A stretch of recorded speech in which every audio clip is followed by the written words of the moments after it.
আজ বানাবো গাটি কচু আলু দিয়ে সয়াবিন কারি, যেটা খেতে হয় দুর্দান্ত, বানাতে একদম সহজ, বাড়িতে থাকা সামান্য উপকরণ দিয়েই বানিয়ে নেওয়া যায়। আর ভাত রুটি পরোটা যার সঙ্গে খান দুর্দান্ত লাগে। দেখে নিন তাহলে এই সহজ রেসিপিটা আমি কিভাবে কী দিয়ে তৈরি করি। নমস্কার বন্ধুরা, জেবি কিচেনে সবাইকে স্বাগত। আশা করি সবাই ভালো আছেন। আলু গাটি কচু দিয়ে সয়াবিনের যে মশলা কারি করবো তার জন্য আমি নিয়েছি, দেখুন এখানে জিরে গুঁড়ো নিয়েছি, ধনে গুঁড়ো নিয়েছি, এখানে আদা আর কাঁচা লঙ্কা আমি বেটে রেখেছি, 1 ইঞ্চি মতো আদা আর 5-6টা কাঁচা লঙ্কা বেটে রেখেছি, লবণ নিয়েছি, এখানে কাশ্মীরি লঙ্কার গুঁড়ো নিয়েছি, একটু ঝাল লঙ্কার গুঁড়ো নিয়েছি, আর নিয়েছি হলুদ, একটা টমেটো দেখুন এইভাবে আমি কেটে রেখেছি, এখানে কাজু আর একটু চারমগজ নিয়েছি, সাদা তেল নিয়েছি, আমি রান্নাটা সাদা তেলে করবো সেজন্য সাদা তেল নিয়েছি, একটু ঘি লাগবে আমার সেজন্য ঘি নিয়েছি, এখানে লেবুর রস নিয়েছি 1 চামচ মতো চিনি নিয়েছি, একটু গোটা জিরে নিয়েছি, সানরাইজ শাহি গরম মশলার গুঁড়ো নিয়েছি, একটা শুকনো লঙ্কা, একটা তেজপাতা নিয়েছি, আর এখানে একটু গুঁড়ো দুধ, আমুল দুধটা নিয়েছি, আর নিয়েছি এখানে দেখুন সয়াবিন আমি লবণ দিয়ে সিদ্ধ করে ভালো করে ধুয়ে জল ঝরিয়ে রেখেছি, আর এখানে গাটি কচুটা আমি এরকম করে পিস করে কেটে নিয়েছি। আলু দেখুন, আলু এরকম আমি একটা আলু 4 ফালি করে কেটে নিয়েছি। এই সামান্য বাড়িতে থাকা উপকরণ দিয়েই এই দুর্দান্তর সাথে রেসিপিটি তৈরি হয়ে যায়। কিভাবে দেখে নিন। দেখুন প্রথমে আমি এই যে সয়াবিনটা ভালো করে সিদ্ধ করে জল ঝরিয়ে রেখেছি, তার মধ্যে প্রথমে আমি একটু লবণ দিয়ে দেব, ভালো করে ধুয়ে তারপরে একদম জল ঝরিয়ে রেখেছি বন্ধুরা, আপনারা তো জানেনই কীভাবে করতে হয়। এবার একটু হলুদ দিয়ে দেব, আর দিয়ে দেব 1 চামচ তেল, সাদা তেল দিলাম, আর একটু এই লঙ্কার গুঁড়ো দেব, দিয়ে এবার সয়াবিনটা আমি ভালো করে মেখে রাখবো। দেখুন বন্ধুরা, সয়াবিনটা আমি লবণ হলুদ লঙ্কা গুঁড়ো তেল দিয়ে মেখে নিয়েছি, রেখে দেবো ঢেকে সাইডে 10 মিনিট।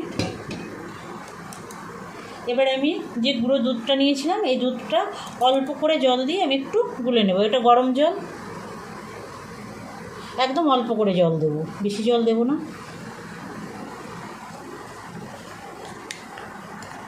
দেখুন দুধটা গুলে নিয়েছি, একদম হাতে সহ গরম। এবার আমি এতে একটু এই যে লেবুর রস দিয়ে দেবো, এই লেবুর রস নিয়েছিলাম, আপনারা টক দইও ব্যবহার করতে পারেন, কিন্তু টক দইয়ের পরিবর্তে এইভাবে একবার করে দেখবেন, দারুণ হয়, এটা দই হয়ে যাবে। দেখুন একদম দই হয়ে গেছে, পুরোটাই দিয়ে দিলাম, দেখুন একদম সঙ্গে সঙ্গেই দই হয়ে গেল। দই বাড়িতে না থাকলে, যদি টক দই বাড়িতে না থাকে তাহলে এইভাবে করবেন, আর টক দই থাকলেও এই আমুল দুধ দিয়ে একবার এরকমভাবে রান্না করবেন, খুব ভালো লাগে। রেখে দেবো সাইডে। এবার আমি এই যে কাজুটা, চারমগজ আর সব গুঁড়ো মশলা দিয়ে আমি একটা মশলা তৈরি করে নেব। এই যে ধনে গুঁড়ো নিয়েছি 1 চামচ, জিরে গুঁড়ো নিয়েছি, এটা সব একসঙ্গে আমি শুকনো একটুখানি গুঁড়িয়ে নিয়ে তারপরে জল দিয়ে একটা পেস্ট বানিয়ে নেব। দেখুন বন্ধুরা মশলাটা হয়ে গেছে, এবার সব আয়োজন হয়ে গেছে, এবার চলে যাব গ্যাসের কাছে, রান্নাটা শুরু করব। দেখুন বন্ধুরা গ্যাসে কিন্তু কড়াই বসিয়ে দিয়েছি, এবার তেল দিয়ে দেব। আমি আলু আর গাটি কচুটা ভেজে নেব, তার জন্য প্রথমে তেল দিয়ে দিলাম 2 চামচ। দেখুন তেল গরম হয়ে গেছে, এবার আমি একটু এই তেলের মধ্যে লবণ দিয়ে দেব, দিয়ে প্রথমে আমি গাটি কচুগুলো ছেড়ে দেব,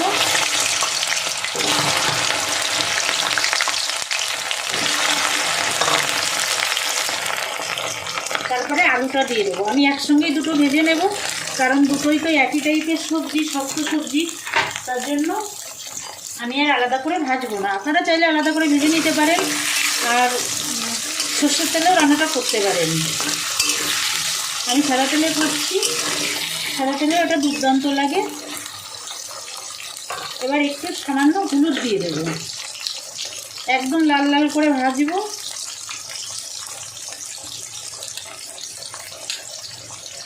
খুব বেশি হলুদ দেবো না, দেখুন এই যে এইটুকুই দিয়েছি।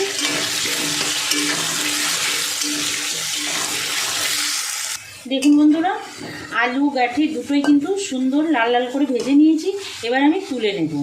আর দেখুন গাঠিটা প্রায় সিদ্ধই হয়ে গেছে, এই দেখুন একদম সিদ্ধ হয়ে গেছে।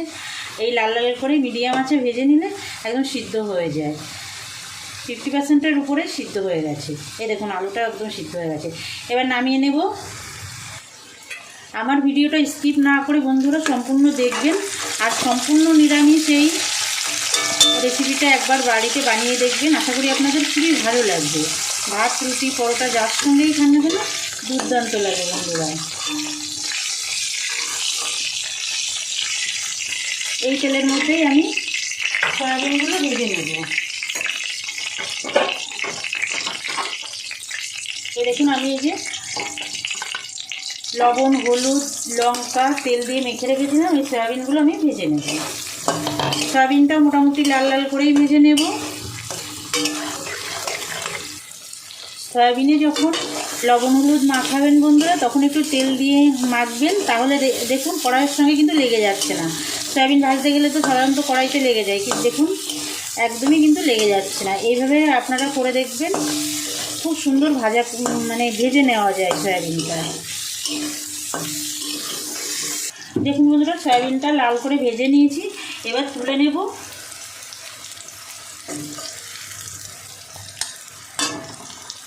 সয়াবিন তুলে নিয়েছি, এবার এই তেলের মধ্যে আমি 1 চামচ তেল দিয়ে দেব। তেল গরম হয়ে গেছে, এবার আমি ফোড়নের জন্য শুকনো লঙ্কাটা দিয়ে দেব, তেজপাতাটা দিয়ে দেব, একটু গোটা জিরে দেব, আর 1 চামচ চিনি নিয়েছিলাম, 1/2 চামচ চিনি আমি এই পর্যায়ে দিয়ে দেবো, আর পরে 1/2 চামচ ব্যবহার করব। দেখুন ফোড়নটা সুন্দর ভাজা হয়ে গেছে। এবার আমি এই আদা আর কাঁচা লঙ্কা বাটা ছিল সেটা দিয়ে দেবো।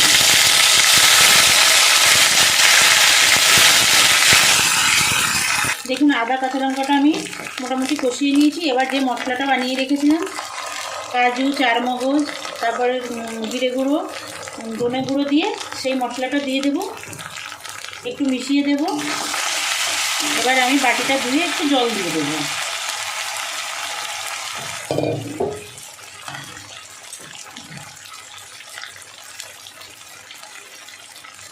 মশলার বাটিটা ধুয়ে একটু জল দিয়ে দিলাম। এবার এর মধ্যে আমি হলুদ গুঁড়ো দিয়ে দেব,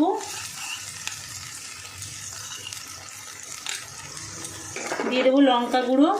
লঙ্কাটা বন্ধুরা আপনারা আপনাদের স্বাদ মতো দেবেন, এটা ঝাল লঙ্কা। আর এটা দিলাম কাশ্মীরি লঙ্কা। দেখুন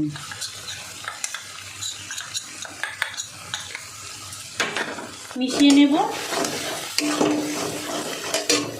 এবার আমি যে টমেটোটা কেটে রেখেছিলাম টমেটোটা দিয়ে দেব, একটু লবণ দেব,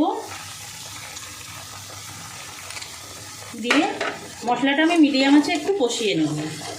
দেখুন বন্ধুরা মশলা থেকে কিন্তু সুন্দর তেল ছেড়ে দিয়েছে। এবার আমি আলু আর গাঠিটা যেটা ভেজে রেখেছিলাম সেটা দিয়ে দেবো, দিয়ে মিশিয়ে নেব। মিশিয়ে 2 মিনিট আমি কষিয়ে নেব মশলার সঙ্গে। দেখুন কষিয়ে নিয়েছি।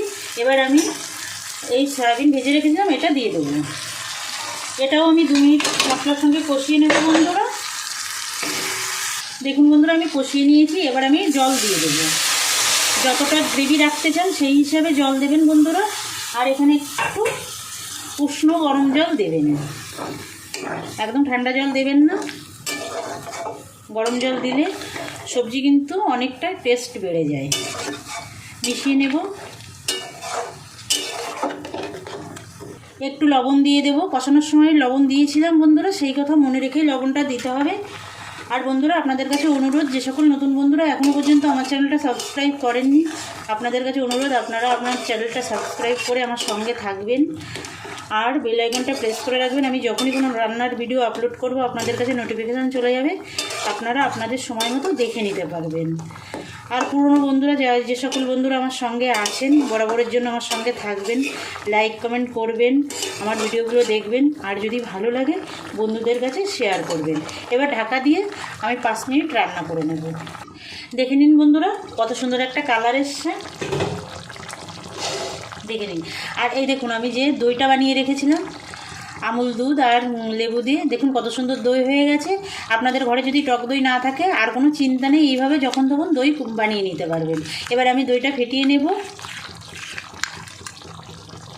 এবার আমি দইটা দিয়ে দেব, দিয়ে মিশিয়ে দেব। পুরো দইটা দিয়ে দিয়েছি, এবার মিশিয়ে দেব। এবার যে হাফ চিনিটা ছিল সেই চিনিটা দিয়ে দেব। চিনি আপনারা বাড়িয়ে কমিয়ে দিতে পারেন, আর যদি না দিতে চান না দিতে পারেন। এবার আমি তেজপাতাটা ফেলে দেবো। আমার ভিডিও যারা দেখেন তারা সবাই জানেন আমি তেজপাতা ফেলে দিই, রান্না হয়ে যাওয়ার পরে আমি তেজপাতাটা ফেলে দিই। মিশিয়ে দেব। দেখুন বন্ধুরা, এবার সানরাইজ শাহি গরম মশলা দিয়ে দেবো, এই যে হাফ চামচ মতো। একটু ঘি দিয়ে দেব,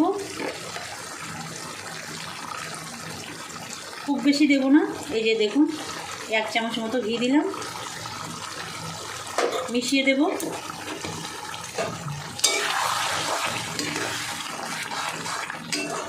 দারুণ হয়েছে দেখতে বন্ধুরা, খেতে দুর্দান্ত হয়। এবার আমি গ্যাসটা অফ করে দেব, অফ করে দিয়ে ঢাকা দিয়ে রাখবো 2 মিনিট। গ্যাস অফ করে দিয়েছি, এবার ঢাকা দিয়ে 2 মিনিট রেখে দেব, তারপরে নামিয়ে নেব।